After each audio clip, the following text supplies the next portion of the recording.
Even مجھے gas نہیں دے گی جب تک میں اسے 500 سبسکرائب نہیں دیتا.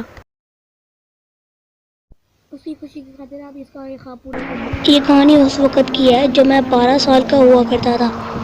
اس علاقے میں جو سب سے پرانا گھر تھا، اس پرانے گھر میں ایک بوڑھی عورت رہتی تھی جسے میں گرینی کہتا تھا.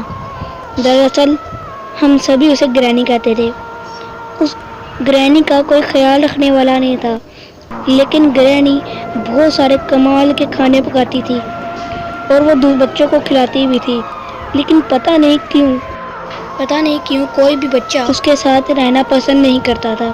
سب اسے ڈرتے تھے. سب کا کہنا تھا کہ وہ ایک ڈائن ہے کیونکہ وہ بچوں کو طرح طرح کی ڈراؤنی کہانیاں سناتی تھی.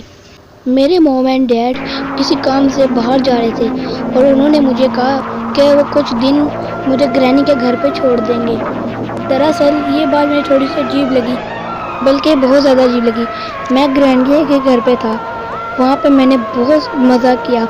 اس نے مجھے بہت سارے طرح طرح کے کھانا کھلایا. ہم لوگ آپس میں بیٹھے، باتیں کیے. ہم نے ساتھ میں مل کے بہت سارے کارٹون دیکھے. جیسے جیسے رات ہو رہی تھی مجھے بہت تیز نیند آنے لگی. گرینی نے کہا کہ تم بغیر برش کیے سو سکتے ہو. یہ سب بہت کمال کا تھا. اتنی آزادی مجھے کبھی اپنے گھر میں نہیں ملی. لیکن پتہ نہیں کیوں اچانک مجھے یہ سب خواب سا لگنے لگا. میں نے دیکھا کہ گرینی اس کی شکل بدل رہی تھی، مانو وہ ایک ڈائن ہو.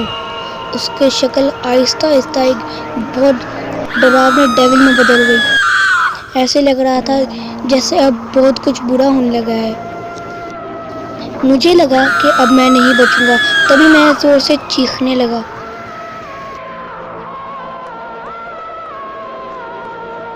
تبھی میرے ساتھ کچھ عجیب ہوا. میں نے دیکھا کہ میں اپنے گھر میں ہوں اور میرے موم ڈیڈ اب جانے لگے تھے اور میرے ڈیڈ بولے کہ دیکھو اس پاگل کو، یہ ٹی وی دیکھتے دیکھتے ہی سو گیا. اس دن سے مجھے آج تک یہ بات نہیں بھولی.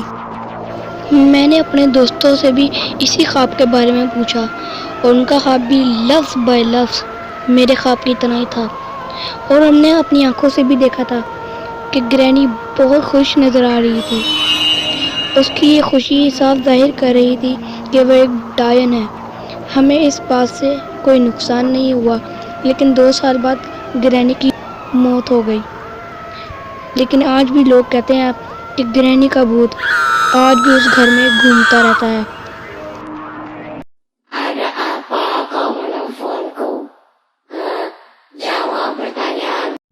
گائز سبسکرائب می. اور یہ میں نہیں، یہ ایون نن کہہ رہی ہے. اس کی خواہش جو ہے